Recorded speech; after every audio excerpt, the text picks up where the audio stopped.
Teachers are to be banned from telling children they could be identifying as the wrong gender. It's extraordinary that that statement in itself, you know, to some people is now controversial. Education Secretary Gillian Keegan has said under-9s will also not receive sex education classes in future amid fears children are being taught inappropriate content. I'm joined now by Helen Joyce, journalist and author of Transgender Identity and the New Battle for Women's Rights. Good to see you, Helen. Thanks for having me. Listen, I mean, we can come on to that in a second. There's a wider point here, and you must have pondered this as well. Where the heck did all of this come from? Half an hour, I keep using this phrase, half an hour ago, but half an hour ago, we weren't talking, I've done this job for 20 years, never talked about this stuff, and then suddenly, almost out of nowhere, bang, we're suddenly talking about 120 genders, mixed changing rooms, call yourself whatever you like, and that's how you should be addressed, and then, of course, we bring in children into this. I mean, it's a madness almost, a curious, strange malaise that's sort of entered our world, our culture. Where from? My God, do you have an hour? No. I mean, the short answer there is that there were people who were thinking about this for some decades, and it was a very fringe ideology, a fringe agenda. But it sort of came in, I think, on the coattails of things that I think are good. Like, I think it's good that children learn about their bodies and they learn about how babies are made and so on at the right age. Sure. You know, my mother didn't know about any of these things. She had her first period without knowing what was happening to her. We don't want that. No, of course. And, you know, very good people who were very well-intentioned wanted to stop that sort of thing happening, wanted children to have the language to say no to inappropriate contact and so on. And then in came people behind that who were either very ideological or in some cases really not good people with their own agenda. And then all of us were looking the other direction. We were still thinking about the last battle. We were thinking about the kids who weren't getting the information early enough and not leaning against the people who wanted to give children information too early and inappropriate. Indeed. I mean, in terms of what has happened with, because there's a bunch of different things going on here. Obviously, sex education, you know, how do you make a baby and stuff, that's one thing. Telling kids there's 120 genders, I don't know whether that actually happened in I'm sure it did. It happens big time. I saw somebody, we've seen it, there was a famous, I think the BBC took it off, there was an educational thing on the BBC where there is a woman, we used to play the clip explaining to children, you know, I'm glad you asked me about that because there's actually 120 genders. And I'm thinking, no, there isn't. I mean, there really isn't. I mean, people can call themselves what they like, but the idea that medically, biologically or factually or anything like that, that there are 100... I mean, this is nonsense. I mean, either there are two or there are infinitely many. There are as many as people. Like, either it means nothing or it means something. Sure. And if it means something, it's sex. Yeah. And if it means nothing, why are we teaching it to children? That's a good point.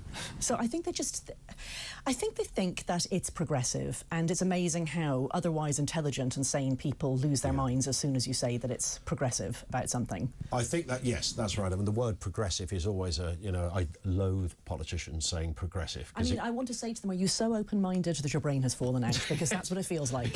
Well, it does, doesn't it? The word progressive is meant to cover, it's meant to, you know, it's meant to suggest that you know something that other people don't. You're a nicer person. Other people are bad. Other people are bad. I'm progressive. Therefore, it's a kinder sort of politics.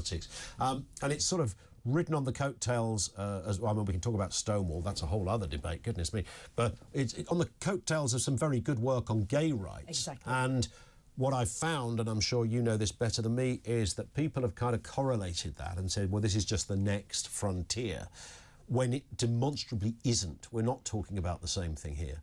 This is more about identity politics, I think, for some people than anything else. Yes, and I think that the groups like Stonewall, when they got gay marriage, they didn't know what to do next, and they needed a new campaigning tool, and they also need something to earn money from. Yeah. And what that is telling employers that they must have pronoun badges and allow people to be non-binary and turn their toilets gender neutral and whatever, and going into schools and teaching people things. And, you know, it's not that homophobia has gone away, it hasn't, but it's not as upfront as it used to be. So they want something that's the new campaigning tool, and that apparently is that we all have a gender identity. I mean, children really are being taught this. There's chapter and verse. We've provided it to the DfE, so have other people, telling them that sex is a spectrum, that doctors guess what your sex is when you're born and they might have got it wrong. You'll know by what your tastes are, what your style is, whether you're a boy or a girl. You have the right to identify as that. Telling children who are quite young, including in primary school, this. And the other thing about sex ed is there isn't a national curriculum. So there are these small local providers that there's no oversight over them. Teachers think they're doing the right thing by getting a specialist in. That specialist is talking absolute nonsense. Parents ask to see the lessons and they're told that it's commercially confidential. So that's another thing about the new guidance, that parents will have the right to see all materials. So you know, overall it's really very good. And the criticism of it as being, you know, oh, the new Section 28 or something like that is absolutely misguided. It absolutely is not. Yeah, and I sense that what has happened with organisations, you know, you have organisations, you know, we're sort of Stonewall approved or something, you know, it's like, well, really? Oh, schools can get a badge saying they're Stonewall approved. Yeah, because they went in with this, you know, again, impressive CV of what had happened in the past, and I think companies had suddenly thought, well, if these guys are saying it, it must be true. And I think it's almost as simple as that.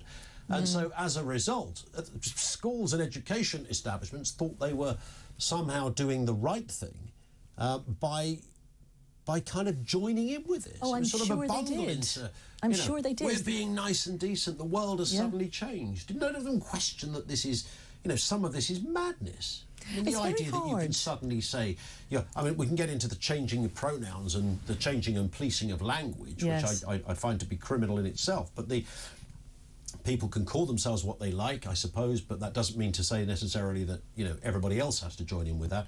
But when it comes, as you rightly say, Helen, to teaching kids that this is the, you know, this is the new way, something that doesn't come, it's not come from clinicians, it's not come from biologists or anybody like that, it's come from, you know, politicised individuals. And it suggests selling gender distress to children. Yeah. So children who might never have wondered why they were a bit different from other boys or girls, because it's completely fine to be different, it's fine to be gender non-conforming. But a child gets the idea from the way that this is presented that if they're a boy who's gender non-conforming, they might actually be a girl. Sure.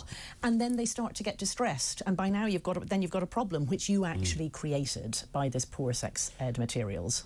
So what about then, when it comes to people who live their lives as the opposite sex to the one they were born with? So for years, you know, the phrase transvestite was out there. Yep. Transsexual is the word now. There are people that have had surgery. They've lived for 20 years or more as a female, for example, born a man. Their passport says female, their driving licence, all the rest of it. They look female, not always, but they look female, and that particular group of people, do you distinguish that from all of the other arguments and debates around this?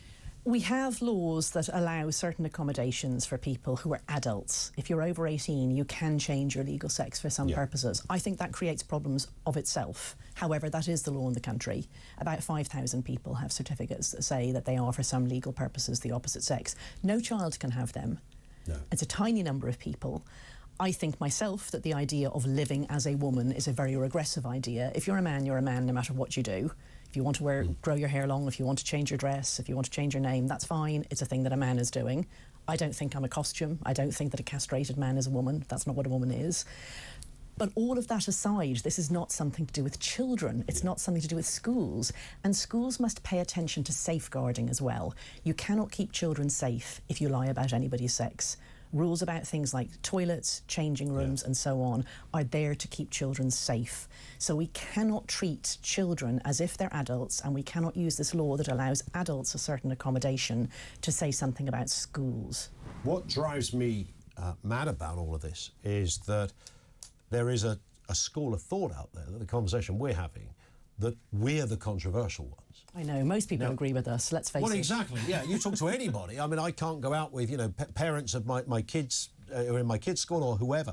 There's nobody that doesn't agree with this that you meet. But there's a fringe group of people who have very loud voices.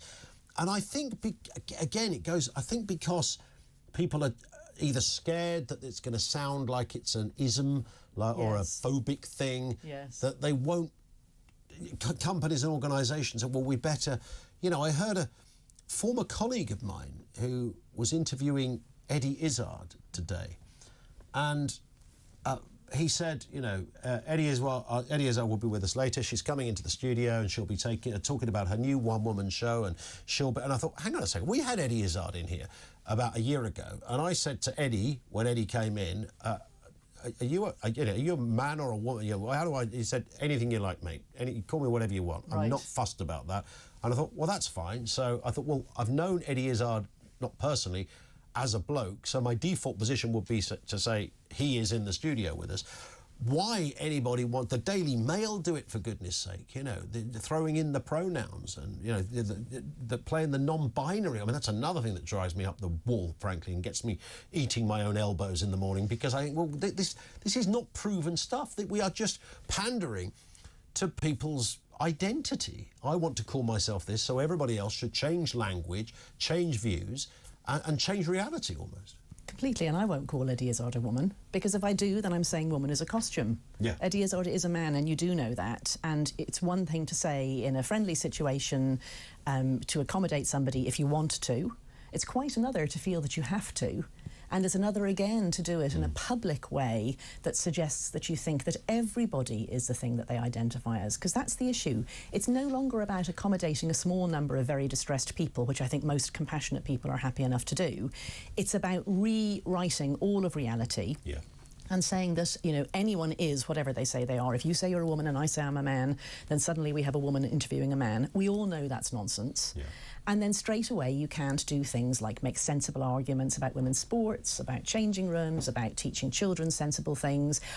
You know, you've broken reality, actually, and you've broken language, and you break safeguarding. I know I keep coming back to this, but we are talking about children in schools, and if you lie to children about who is what sex, and what sex they are, and what sex the people around them are, then you cannot keep them safe. This is absolutely vital. I really think this guidance is good.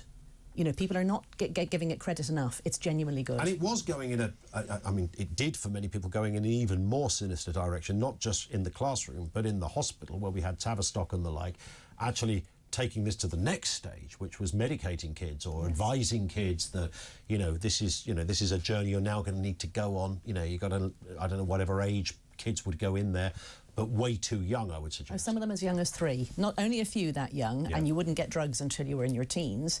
But you ask yourself, how do children end up in clinics thinking something that no children of my age thought?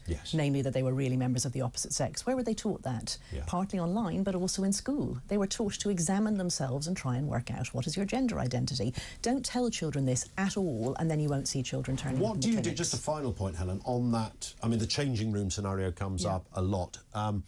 So somebody who's lived as, in the adult world this is, who's lived as a female, they've had surgery, they look, to all intents and purposes, you would assume it was a woman. Their argument is, you know, are you really saying I should go in the male changing rooms, in the blokes' toilets? That would be ridiculous. So that's a false dichotomy. I don't think that any man can live as a female, because female is a really objective thing. You can't change sex, it's not possible. We can't turn males into females. Just because someone can't come into the women's toilets or changing rooms doesn't mean they have to use the men's. We have enough people now who are going to need third spaces. If you're male, you cannot come into female-only spaces, because then they're not female-only. That's true. If you cannot use the changing rooms for your own sex, there's an issue there, and we have to accommodate you. But the bottom line is that half of humanity is female, half is male, and the female half really needs all male people to stay out of female spaces. I don't know who's been castrated. I can't ask. That's a totally inappropriate thing to ask. Male people need to stay out. Yeah. Be a right weird question at the swimming pool, that, Wouldn't it just? Have you had them chopped up? No, you couldn't do that. Listen, Helen, your book is out there, Transgender Identity and the New Battle for Women's Rights. Thank you for being with us. Thank you for having me. Helen Joyce with us here on Talk.